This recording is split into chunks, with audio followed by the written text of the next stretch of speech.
Holocaust इतिहास का एक बहुत भयानक समय था। यह वर्ल्ड वॉर II के दौरान हुआ। जर्मनी में नाजी शासन ने इन खौफनाक घटनाओं की योजना बनाई और उन्हें अंजाम दिया। उन्होंने लाखों निर्दोष लोगों पर अत्याचार किया और उनकी हत्या कर दी। मुख्य शिकार ज्यूइश लोग थे। इस जीनोसाइड में 60 लाख जूज मारे गए। यह एक सिस्टमैटिक सरकार द्वारा आयोजित विनाश का अभियान था। यह इतिहास के सबसे दर्दनाक और काले अध्यायों में से एक है। हमें यह समझना होगा कि क्या हुआ था। नाजीज और उनके साथियों ने पूरे यूरोप में जूज को निशाना बनाया। उनका मकसद ज्यूइश जीवन और संस्कृति को पूरी तरह से नष्ट करना था। यूरोप में रहने वाले हर 10 में से लगभग 7 जूज की हत्या कर दी गई। इस भारी क्षति को पूरी तरह समझ पाना भी मुश्किल है। परिवार बिखर गए, समुदाय तबाह हो गए, एक समृद्ध और प्राचीन विरासत पर क्रूरता से हमला किया गया। दुनिया देखती रही और अक्सर बहुत कम किया गया, और वह भी बहुत देर से। यह दौर एक गहरी परछाई छोड़ गया है। हॉलोकॉस्ट का प्रभाव गहरा और स्थायी है। इसने कई तरह से इतिहास का रुख बदल दिया। इसके कारण नए इंटरनेशनल लॉज बने। इसने ह्यूमन राइट्स की गहरी समझ भी पैदा की। ज्यूइश लोगों के लिए यह ट्रॉमा अथाह है। जो बच गए वे जीवन भर इसके जख्म, दिखने वाले और न दिखने वाले, सहते रहे। उनकी कहानियां महत्वपूर्ण गवाहियां हैं। हमें उन्हें सुनना चाहिए। हॉलोकॉस्ट को समझना पूरी मानवता के लिए महत्वपूर्ण है। यह हमें नफरत के खतरों के बारे में सिखाता है। यह दिखाता है कि प्रेजुडिस और डिस्क्रिमिनेशन कहां ले जा सकते हैं। हम चुप्पी और उदासीनता के परिणामों के बारे में सीखते हैं। इन घटनाओं को याद करके हम पीड़ितों का सम्मान करते हैं। हम ऐसी भयावहता को रोकने की अपनी प्रतिबद्धता भी दोहराते हैं। ऐसे अत्याचार किसी भी समूह के लोगों के साथ फिर कभी नहीं होने चाहिए। यह एक गंभीर प्रतिज्ञा है। अडोल्फ हिटलर जर्मनी में एक ताकतवर नेता बन गया। 1921 में उसने national socialist German workers party पर कब्जा कर लिया। इसे नाजी पार्टी के नाम से भी जाना जाता था। अगले दशक में उसका प्रभाव लगातार बढ़ता गया। वर्ल्ड वॉर I के बाद जर्मनी मुश्किल दौर से गुजर रहा था। बहुत से लोग एक मजबूत लीडरशिप की तलाश में थे। हिटलर ने जर्मनी की महानता को फिर से बहाल करने का वादा किया। उसकी बातों ने कई फ्रस्ट्रेटेड नागरिकों को आकर्षित किया। 30 जनवरी 1933 को एडोल्फ हिटलर को जर्मनी का चांसलर नियुक्त किया गया। यह इतिहास का एक अहम मोड़ था। इसके तुरंत बाद उसने अपनी शक्ति को और मजबूत किया। 1934 में उसने खुद को फ्यूरर घोषित किया, जिसका अर्थ था सुप्रीम लीडर। उसने चांसलर और प्रेसिडेंट के पदों को मिला दिया। नाजी पार्टी जल्द ही जर्मनी में एकमात्र कानूनी राजनीतिक दल बन गई। बाकी सभी पार्टियों पर प्रतिबंध लगा दिया गया। जर्मनी में डेमोक्रेसी खत्म हो गई। एक डिक्टेटरशिप स्थापित हो गई। नाजी आइडियोलॉजी हिटलर के शासन का केंद्र थी। एक मुख्य मान्यता आर्यन रेस की श्रेष्ठता थी। नाजीज का दावा था कि जर्मन लोग इस मास्टर रेस से हैं। वे मानते थे कि दूसरे समूह उनसे कमतर हैं। इनमें ज्यूज, रोमा लोग, ब्लैक लोग और स्लाविक लोग शामिल थे। यह रेसिस्ट आइडियोलॉजी स्कूलों में पढ़ाई जाती थी। इसे जोरदार प्रोपेगेंडा के जरिए फैलाया गया। इसने कई लोगों के दिमाग में जहर घोल दिया। एंटीसेमिटिज्म यानी जूज से नफरत नाजी आइडियोलॉजी का एक आधारशिला थी। हिटलर खुद भी गहरी एंटीसेमिटिक सोच रखता था। उसने जर्मनी की समस्याओं के लिए जूज को दोषी ठहराया। इसमें इकोनॉमिक डिप्रेशन और वर्ल्ड वॉर I में हार शामिल थी। इन झूठे आरोपों ने बड़े पैमाने पर नफरत को हवा दी। एंटीसेमिटिज्म यूरोप में कोई नई बात नहीं थी, लेकिन नाजीज इसे एक भयानक और चरम स्तर पर ले गए। यह सरकारी नीति बन गई। इसने भयानक अत्याचारों की जमीन तैयार कर दी। 1933 से नाजी सरकार ने कई डिस्क्रिमिनेटरी कानून लागू किए। ये कानून खास तौर पर ज्यूइश लोगों को निशाना बनाते थे। जूज को सुनियोजित तरीके से जर्मन समाज से बाहर कर दिया गया। उन पर कुछ नौकरियों से प्रतिबंध लगा दिया गया। इसमें सिविल सर्विस और यूनिवर्सिटीज के पद शामिल थे। ज्यूइश डॉक्टर्स और लॉयर्स के लिए प्रैक्टिस करना मुश्किल हो गया। ज्यूइश बिजनेसेस का बॉयकॉट किया गया और बाद में उन्हें जब्त कर लिया गया। पार्क्स और सिनेमास जैसी सार्वजनिक जगहें जूज के लिए वर्जित हो गई। जीवन लगातार कठिन होता गया। इस कानूनी अत्याचार में एक महत्वपूर्ण कदम न्यूरेमबर्ग लॉज थे। इन कानूनों की घोषणा सितंबर 1935 में की गई थी। इन्होंने जूज से उनकी जर्मन नागरिकता छीन ली। जूज अब अपने ही देश के नागरिक नहीं माने जाते थे। वे कम अधिकारों के साथ राज्य की प्रजा बन गए। इसने उन्हें प्रभावी रूप से समाज से बहिष्कृत कर दिया। कानूनों ने वंश के आधार पर यह तय किया कि कौन ज्यूइश है। यहां तक कि जिन लोगों के 1 या 2 ज्यूइश दादा दादी थे, उन्हें भी निशाना बनाया जा सकता था। यह एक दहला देने वाली बात थी। न्यूरेमबर्ग लॉज ने जूज और गैर ज्यूइश जर्मन्स के बीच शादियों पर भी रोक लगा दी। उनके बीच संबंधों को अपराध बना दिया गया। इसे रासनशंदे या नस्लीय अपवित्रता कहा जाता था। इसका मकसद आर्यन रेस की तथाकथित शुद्धता को बनाए रखना था। ज्यूइश लोगों को कई पेशों से हटा दिया गया। उनके बच्चों को स्कूलों में भेदभाव का सामना करना पड़ा। इन कानूनों का मकसद ज्यूज को पूरी तरह से अलग थलग करना था। उन्हें अपमानित करने और अमानवीय बनाने के लिए इन्हें बनाया गया था। इन कानूनों का जर्मनी में ज्यूइश समुदाय पर विनाशकारी प्रभाव पड़ा। लोगों ने अपनी आजीविका और अपनेपन की भावना खो दी। उन्हें लगातार डर और अनिश्चितता का सामना करना पड़ा। कई जर्मन जूज खुद को देशभक्त जर्मन मानते थे। उन्होंने वर्ल्ड वॉर 1 में जर्मनी के लिए लड़ाई लड़ी थी। अब उनका अपना देश उनके खिलाफ हो गया था। न्यूरेमबर्ग लॉज एक स्पष्ट संकेत थे। उन्होंने दिखाया कि नाजी जर्मनी में जूज का कोई भविष्य नहीं था। इस कानूनी ढांचे ने आगे और भी हिंसक अत्याचारों का मार्ग प्रशस्त किया। नवंबर 1938 में जूज पर अत्याचार बहुत तेजी से बढ़ गए। 9 और 10 नवंबर की रात को जर्मनी भर में हिंसा की एक भयानक लहर दौड़ गई। इस घटना को क्रिस्टालनाख्त के नाम से जाना जाता है। इसका मतलब है टूटे हुए कांच की रात। यह नाम ज्यूइश दुकानों और सिनागोग्स की टूटी हुई खिड़कियों के संदर्भ में है। यह गुस्से का कोई अचानक भड़का हुआ उबाल नहीं था। यह नाजी शासन द्वारा आयोजित एक सुनियोजित हमला था। यह एक क्रूर पोग्रोम था। क्रिस्टालनाख्त के दौरान नाजी स्टॉर्म ट्रूपर्स और आम नागरिकों ने ज्यूइश लोगों पर हमला किया। उन्होंने उनके घरों और बिजनेसेस को नष्ट कर दिया। सिनागोग्स, जो जूस के पूजा घर होते हैं, उन्हें आग लगा दी गई। पवित्र पुस्तकों और धार्मिक वस्तुओं का अपमान किया गया। सरकारी आंकड़ों के अनुसार 91 जूस मारे गए थे। हालांकि असली संख्या शायद बहुत ज्यादा थी। लगभग 30,000 जूइश पुरुषों को गिरफ्तार किया गया। उन्हें नए बने कॉन्सेंट्रेशन कैंप्स में भेज दिया गया। यह उनके लिए एक भयानक अनुभव था। जोसेफ गोबल्स, जो नाजी प्रोपेगेंडा मिनिस्टर थे, उन्होंने इसमें मुख्य भूमिका निभाई। उसने हिंसा को भड़काया और आयोजित किया। इस पोग्रोम का बहाना पेरिस में एक जर्मन राजनयिक की हत्या थी। एक युवा ज्यूइश व्यक्ति हर्शल ग्रिन्सपन ने उसे गोली मार दी थी। ग्रिन्सपन हताश था क्योंकि उसके परिवार को जर्मनी से निकाल दिया गया था। नाजीज ने इस घटना को बहाना बनाया। उन्होंने पूरी ज्यूइश आबादी के खिलाफ अपना कहर बरपा दिया। पुलिस और फायर ब्रिगेड्स को दखल न देने का आदेश दिया गया था। उन्होंने ज्यूइश संपत्ति या जान की रक्षा नहीं की। क्रिस्टालनाख्त एक स्पष्ट मोड़ साबित हुआ। इसने दुनिया को नाजी शासन का क्रूर चेहरा दिखाया। हिंसा अब छिपी नहीं रही, यह खुली और व्यापक थी। इसने दिखाया कि नाजीज जूस के खिलाफ कठोर कदम उठाने को तैयार थे। ज्यूइश समुदाय के लिए यह अकल्पनीय आतंक की रात थी। कई लोगों ने सारी उम्मीद खो दी। उन्हें एहसास हुआ कि उनकी जान गंभीर खतरे में है।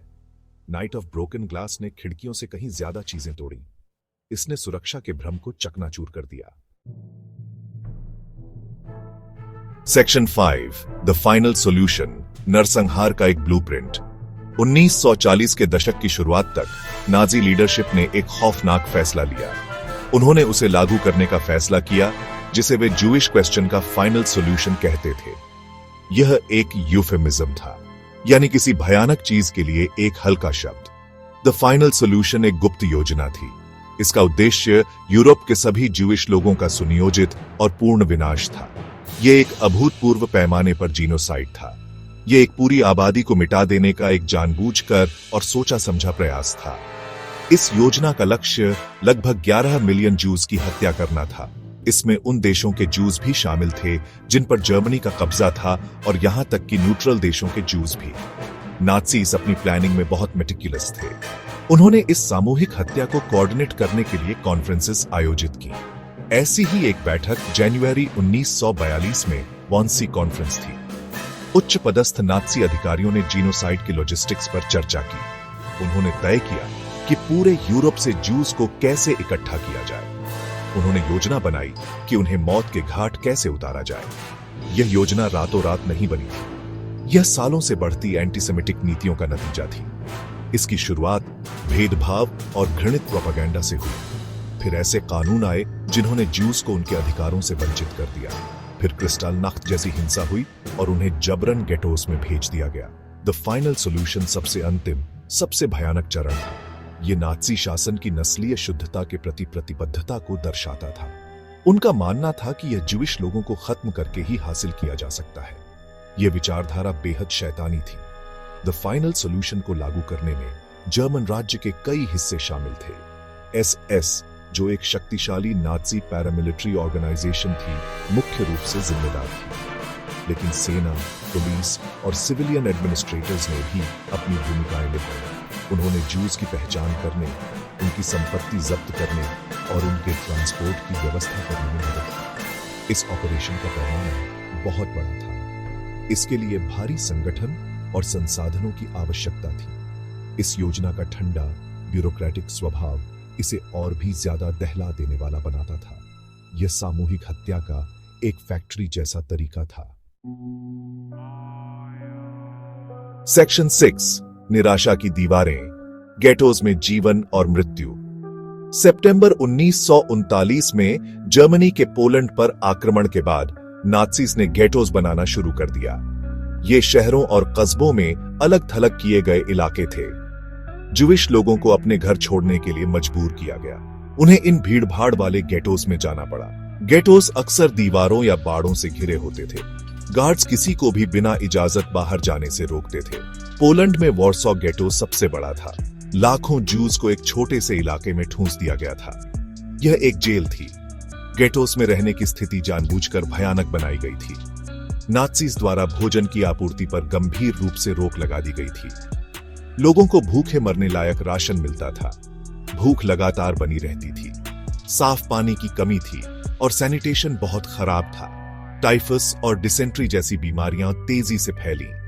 हजारों लोग भूखमरी, बीमारी या ठंड से मर गए। गेटोस को ज्यूइश आबादी को कमजोर करने और अमानवीय बनाने के लिए बनाया गया था। वे अत्यधिक पीड़ा और निराशा की जगहें थीं।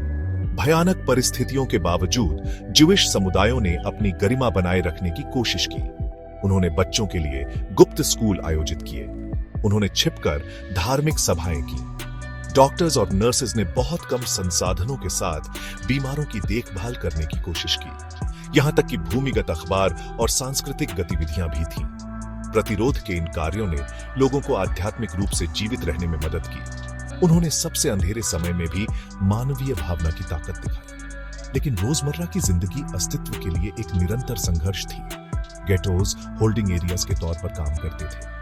नाज़ीज द्वारा फाइनल सॉल्यूशन को पूरी तरह से लागू करने से पहले यह एक अस्थायी उपाय था। गेटोज से ज्यूज को सुनियोजित तरीके से डिपोर्ट किया गया। उन्हें ट्रेनों में मवेशियों के डिब्बों में ठूंस दिया जाता था। ये ट्रेनें उन्हें एक्सटर्मिनेशन कैंप्स तक ले जाती थी। इन क्रूर यात्राओं के दौरान कई लोग मारे गए। इस प्रकार गेटोस नाजी जेनोसाइड योजना का एक अभिन्न अंग थे। उन्होंने ज्यूज को अलग थलग किया, उन्हें केंद्रित किया और अपराधियों के लिए उनकी अंतिम हत्या को आसान बना दिया। सेक्शन 7, मौत के कारखाने, कंसंट्रेशन और एक्सटर्मिनेशन कैंप्स। नाज़ीज ने पूरे यूरोप में कैंप्स का एक विशाल नेटवर्क स्थापित किया। पहले कंसंट्रेशन कैंप्स जैसे डकाउ हिटलर के 1933 में सत्ता में आने के तुरंत बाद स्थापित किए गए थे। शुरुआत में इन कैंप्स में राजनीतिक विरोधियों को कैद किया जाता था। उनमें शासन द्वारा अवांछनीय माने जाने वाले अन्य लोगों को भी रखा जाता था।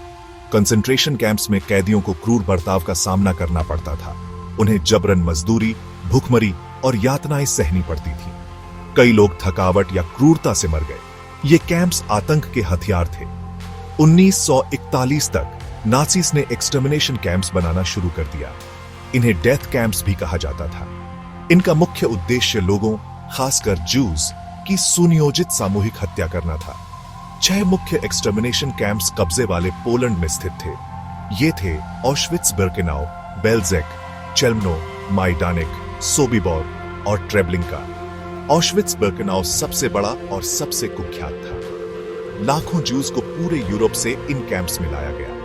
उन्हें बताया गया कि उन्हें काम के लिए बसाया जा रहा है। एक्सटर्मिनेशन कैंप्स में पहुंचने पर ज्यादातर जूस को सीधे गैस चेंबर्स में भेज दिया जाता था।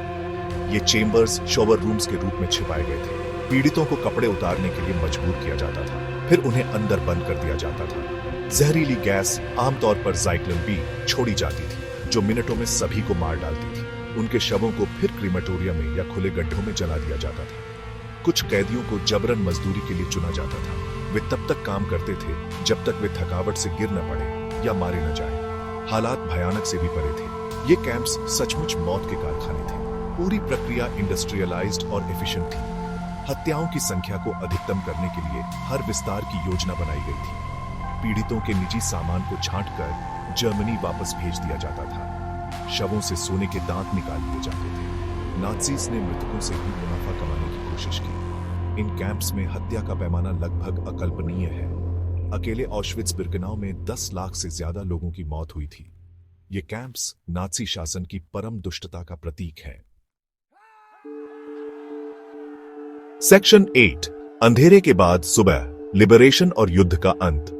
जैसे जैसे वर्ल्ड वॉर II अपने अंत के करीब पहुंचा, एलाइड सेनाएं जर्मन कब्जे वाले इलाकों में आगे बढ़ने लगी। 1944 के मध्य में सोवियत सैनिकों ने पोलैंड में मजदानेक, एक प्रमुख नाजी कैंप, को सबसे पहले लिबरेट किया। जो उन्होंने पाया उसने दुनिया को झकझोर कर रख दिया। उन्हें बड़े पैमाने पर सामूहिक हत्या के सबूत मिले। अगले कुछ महीनों में और भी कैंप्स लिबरेट किए गए। ब्रिटिश, अमेरिकन और सोवियत सैनिकों ने नाज़ी अत्याचारों की पूरी सच्चाई का पर्दाफाश किया। जो दृश्य उनके सामने थे वे भयावह थे।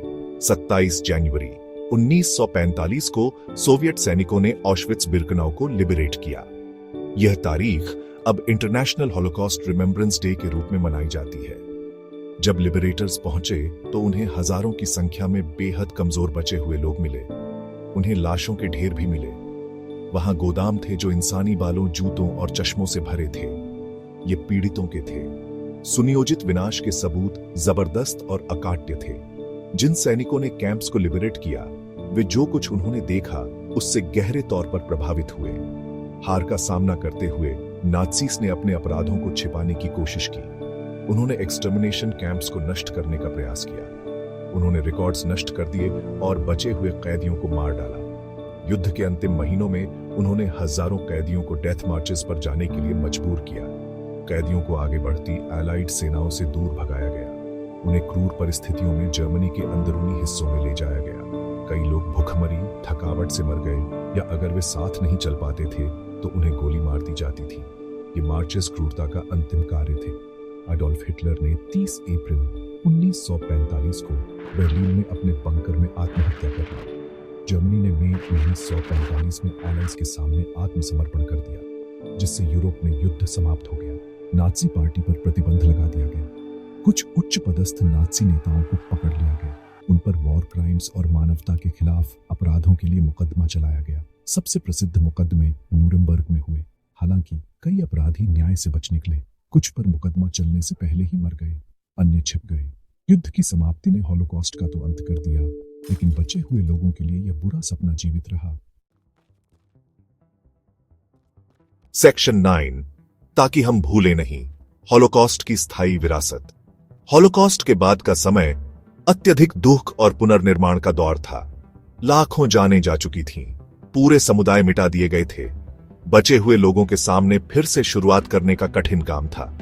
कई लोगों ने अपने परिवार, घर और सामान खो दिए थे। वे गहरे शारीरिक और साइकोलॉजिकल जख्म लिए हुए थे। दुनिया किए गए अपराधों की भयावहता को समझने के लिए संघर्ष कर रही थी। लोगों के ऐसे सुनियोजित विनाश का वर्णन करने के लिए जीनोसाइड शब्द गढ़ा गया था। हॉलोकॉस्ट को याद रखना एक पवित्र कर्तव्य है। हम उन 60 लाख जूस को याद करते हैं जिनकी हत्या की गई थी। हम नाज़ी अत्याचार के अन्य पीड़ितों को भी याद करते हैं। इनमें रोमा लोग, विकलांग लोग, पोलिश नागरिक, सोवियत युद्ध बंदी और राजनीतिक विरोधी शामिल हैं। 27 जनवरी को इंटरनेशनल हॉलोकॉस्ट रिमेम्बरेंस डे एक वार्षिक अनुस्मारक के रूप में कार्य करता है। म्यूजियम्स, स्मारक और शैक्षिक कार्यक्रम इस अंधकारमय अवधि की स्मृति को संरक्षित करने में मदद करते हैं। सच को सुनिश्चित करने के लिए बचे हुए लोगों की गवाहियां अमूल्य हैं। हॉलोकॉस्ट हमें महत्वपूर्ण सबक सिखाता है। यह अनियंत्रित घृणा, रेसिज्म और एंटीसेमिटिज्म के भयानक परिणामों को दिखाता है। यह प्रोपेगेंडा और अमानवीयकरण के खतरों पर प्रकाश डालता है। यह हमें अन्याय के खिलाफ आवाज उठाने के महत्व की याद दिलाता है। उदासीनता और चुप्पी भयानक चीजों को होने दे सकती है।